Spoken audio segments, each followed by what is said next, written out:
Hi, this is Eric. I am the Gray Goat.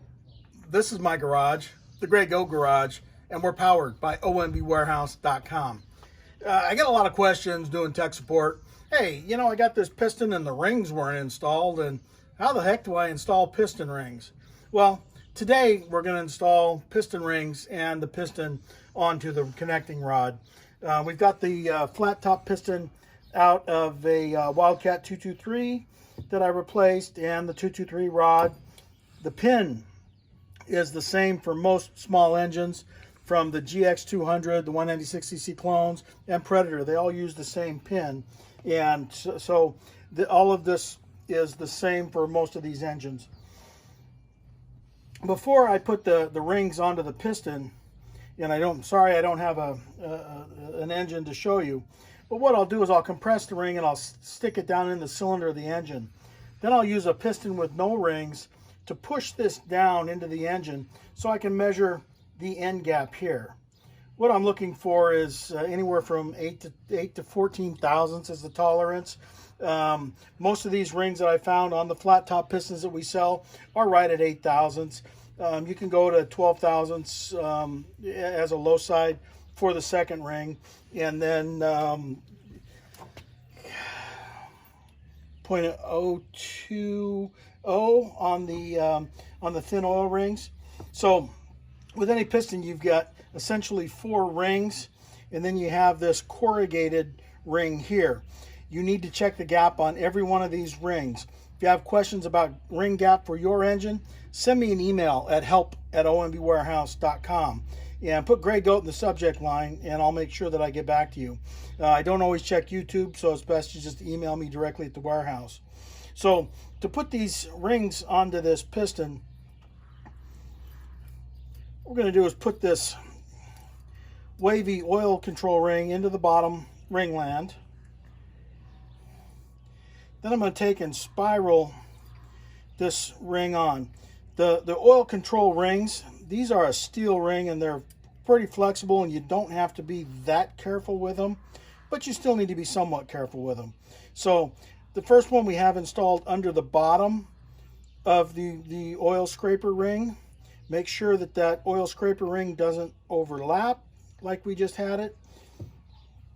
And then we'll come back and we'll take the next ring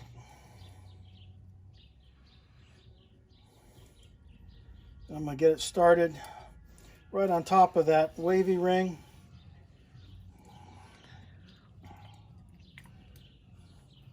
And then move it around. So now we only have 2 rings left.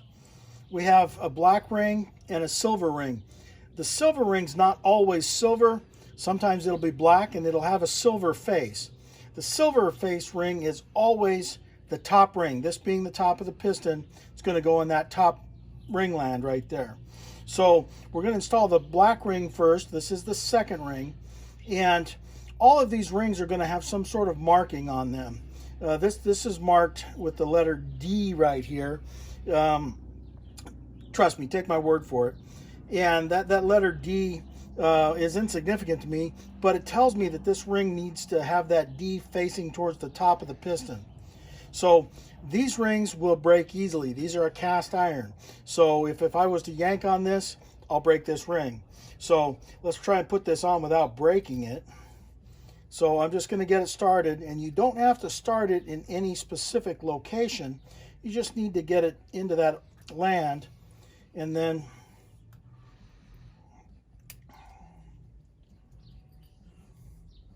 that's all there is to it. We've got the second ring in. And now the top ring, same thing. We need to identify where the marking is, and this one says DT right here on the top. So we're just going to expand this ring and slide it down onto the piston. Okay. Now to get this piston on the rod, there's these 2 little circlips, and these clips are going to index onto the piston. And if I can find my right little screwdriver that I use, I just put these in by hand because I'm crazy strong, very good looking.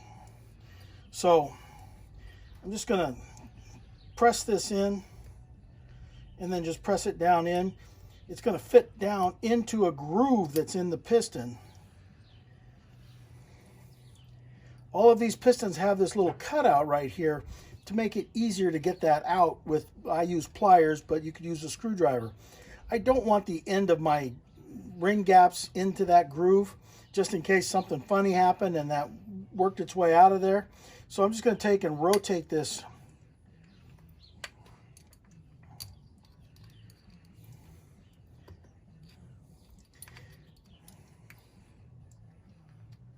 just so the end of the clip is not in that area right there.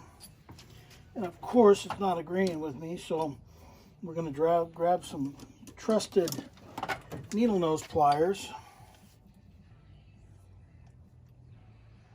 get it past that, and then I can spin it further with the wrench. Now from the opposite side, I can start the pin into the piston,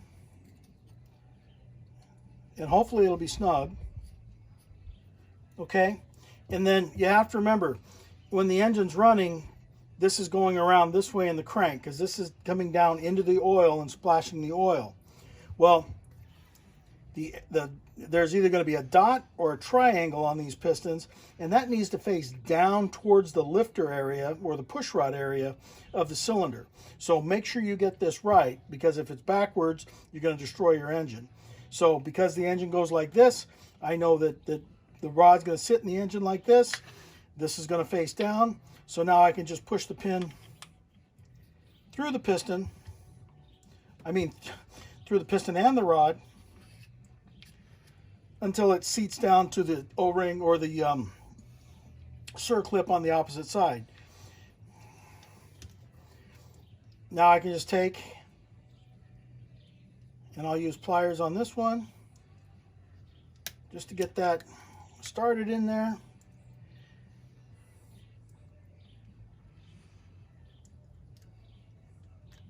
And don't bend it, don't go too far, like I almost just did. And then I just make sure that the circlip is down in the groove in the piston. And that's all there is to installing rings on a piston and a piston on a rod. It's the same for a billet rod as it is with a stock rod, and most pistons are the same.